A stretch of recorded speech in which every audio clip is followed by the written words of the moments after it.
നമ്മുടെ വിജയ് സേതുപതി നായകനായി ആറുമുഖ കുമാർ ഡയറക്ട് ചെയ്ത എയ്സ് എന്ന സിനിമയെ കുറിച്ചാണ് നമ്മൾ സംസാരിക്കാൻ പോകുന്നത്. സിനിമയിൽ വിജയ് സേതുപതി കൂടാതെ രുക്മിണി വസന്ത്, യോഗി ബാബു, ദിവ്യ പിള്ള തുടങ്ങിയവരും പ്രധാന വേഷത്തിലെത്തുന്നുണ്ട്. നമുക്കറിയാം കുറേയധികം വില്ലൻ വേഷം ചെയ്തിട്ട് പിന്നീട് തിരിച്ച് നായകനായിട്ട് മഹാരാജയിൽ വന്നു.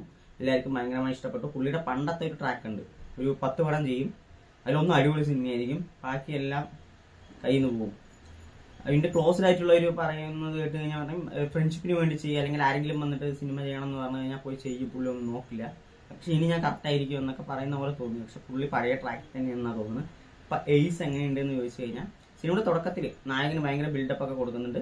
നിന്റെ കേസൊക്കെ കുത്തിപ്പൊക്കും, സൂക്ഷിക്കണം എന്ന് പറയുമ്പോൾ ഇല്ല, ഞാൻ അതെല്ലാം തേച്ച് മായ്ച്ച് കളഞ്ഞ് പുതിയൊരാളായിട്ട് ജീവിക്കാൻ എത്തിയിട്ടുണ്ട് എന്ന് പറഞ്ഞ് മലേഷ്യയിൽ കാണിക്കും. മലേഷ്യയിൽ നമ്മുടെ യോഗി ബാബു വന്നിട്ട് ആള് മാറി തന്നെ പുള്ളിയെ അവിടേക്ക് റെസ്റ്റോറൻറ്റിൽ വന്ന കുക്കല്ല എന്ന് ചോദിച്ചിട്ട് വിളിച്ചിട്ട് പോകുന്നുണ്ട്. അവിടെ വെച്ച് നായികനെ പരിചയപ്പെടുന്നു. നായിക ഓട്ടോമാറ്റിക്കായിട്ട് ഇഷ്ടപ്പെടുന്നു, രണ്ടാളും ഇഷ്ടത്തിലാവുന്നു. നായികയ്ക്ക് നിറയെ പ്രശ്നങ്ങളുണ്ട്. പുള്ളിയുടെ രണ്ടാം അച്ഛൻ ഇത്തിരി വാങ്ങാം. അപ്പോൾ പുള്ളിയിൽ നിന്ന് രക്ഷപ്പെടാൻ ഒറ്റ വഴിയേ ഉള്ളൂ, ആ ഒരു വലിയൊരു എമൗണ്ട് പൈസ കൊടുക്കണം. അപ്പോൾ എന്ത് ചെയ്യുന്നു നായകൻ ആലോചിക്കുന്നു. ഒരു സ്ഥലത്ത് കടം വാങ്ങാൻ പോവുകയാണ്. അവിടെയാണ് നമ്മുടെ വില്ലനുള്ളത്, അത് സൂപ്പർ വില്ലനാണ്. അപ്പോൾ അവിടെ പോയി പുള്ളി അത്യാവശ്യം ചീട്ടൊക്കെ കളിച്ച് കുറച്ച് പൈസ ഉണ്ടാക്കുന്നു. വില്ലൻ വന്നിട്ട് കള്ളക്കളി കളിച്ചിട്ട് ആ പൈസ മൊത്തം അടിച്ചു മാറ്റുന്നു. എന്നിട്ട് ഈ കടം കൊടുത്ത പൈസ തിരിച്ച് കിട്ടിയില്ലെങ്കിൽ പാസ്പോർട്ടും തരില്ല, ഒന്നും തരില്ല, നിനക്ക് എവിടെ പോകാനും പറ്റില്ല എന്ന് പറയുന്നു. അപ്പോൾ പുള്ളി ആകെ കൺഫ്യൂസ്ഡ് ആണ്, എന്താ ചെയ്യുക? അപ്പോൾ പൈസയും പോയി. അങ്ങനെ പുള്ളി തീരുമാനിക്കുകയാണ് ബാങ്ക് കൊള്ളയടിക്കാൻ. അതിന് ഇവരെല്ലാവരും കൂടെ കൂട്ട് അങ്ങനെ ഈ ബാങ്ക് കൊള്ളയടിക്കാൻ തീരുമാനിക്കുന്നു. കൊള്ളയടിക്കുന്നു.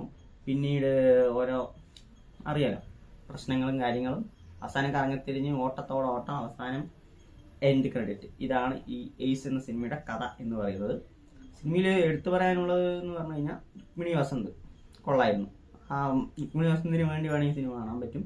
എസ്പെഷ്യലി ആ റീൽസിലൊക്കെ നല്ല വൈറലായിട്ടുള്ളൊരു സീൻ ഉണ്ടല്ലോ, ഒരു റെസ്റ്റോറൻറ്റിൽ വെച്ചിട്ട് ഒരു ഫൈറ്റ്, രുക്മിണി വസന്ത് വന്നിട്ട് ആ മറ്റേ പുള്ളിനെ നല്ല അടി അടിക്കുന്നുള്ള ഒരു സീൻ. അതൊക്കെ എനിക്ക് ഭയങ്കര രസമായി തോന്നി. പിന്നെ കുറേ അധികം കോമഡി വർക്കൗട്ട് ആയിട്ടുണ്ട് യോഗി ബാബു, വിജയ് സേതുപതിൻ്റെ. പക്ഷെ ഇതൊന്നും സിനിമയെ ഒട്ടും എന്താ പറയുക ഉയർത്തുന്നില്ല എന്ന് വേണമെങ്കിൽ പറയാം. അത് ചിരി വന്നു എങ്കിൽ പോലും അത് സിനിമയെ ഒരു രീതിയിലും ബാധിക്കാത്ത തരത്തിലുള്ള ഒരു സംഭവമായിരുന്നു. പിന്നെ ഒരു നോർമലായിട്ട് ഇങ്ങനെ ഇരുന്ന് കാണുന്നവർക്ക് ഒരു അത്യാവശ്യം ഒരു പ്രാവശ്യം കണ്ടിരിക്കാവുന്ന ഒരു സിനിമ മാത്രമാണ് എയ്സ് എന്ന് പറയുന്നത്. വിജയ് സേതുപതി പുള്ളി വീണ്ടും ഇനി ഇങ്ങനത്തെ കുറേ പടങ്ങൾ ചെയ്യുന്നതാണ് എനിക്ക് തോന്നുന്നത്. പുള്ളി ഒരു മാറ്റം ഇല്ല എന്ന് പറഞ്ഞ പോലെ മഹാരാജയൊക്കെ വന്നപ്പോൾ ഞാൻ വിചാരിച്ചു ഇനി പുള്ളി അത്യാവശ്യം നല്ല സ്ക്രിപ്റ്റ് സെലക്ട് ഒക്കെ ചെയ്യുന്നു എന്ന് വിചാരിച്ചു. ഇത് ഒരു ലോജിക്കലി ഒരു അത്ര ഒരു ഇതില്ല. ബാങ്ക് റോബറി ഒക്കെ കണ്ടു കഴിഞ്ഞാൽ തന്നെ നമുക്ക് ഇത്രയ്ക്ക് ഇങ്ങനെ എളുപ്പമാണോ ഒരു ബാങ്ക് കൊള്ളയടിക്കാന്ന് വിചാരിക്കും. അത് മലേഷ്യ പോലത്തെ ഒരു വിദേശ സ്ഥലത്ത് പോയിട്ട്. സോ അങ്ങനെ നോക്കുകയാണെന്ന് പറഞ്ഞാൽ ഭയങ്കര പ്രശ്നമൊക്കെയാണ്. പക്ഷെ ഇടയ്ക്കൊക്കെ നമ്മൾ വലിക്കുന്നുണ്ട്. അവസാനം അവർ സിനിമനെ ഭയങ്കര സ്പീഡപ്പ് ഒക്കെ ആക്കുന്നുണ്ട്. പക്ഷെ നമുക്കതങ്ങനെ തോന്നുന്നില്ല, ഇത് എന്തിനാ ഇങ്ങനെയൊക്കെ കാണിക്കുന്നു വിചാരിക്കും. പുള്ളി പിന്നെ വലിയ ആളാണെന്തോ ആളെന്നൊക്കെ പറഞ്ഞാൽ അവസാനം ഒരു ഐഡന്റിറ്റി ഒന്നും റിവീൽ ചെയ്യിപ്പിക്കണില്ല. പക്ഷെ നമുക്ക് അങ്ങനെ തോന്നില്ല. ഒരു സാധാ ഒരു റൗഡി അല്ലെങ്കിൽ ഒരു എന്താ പറയുക ഫ്രോഡ്, അത്രയേ ഉള്ളൂ.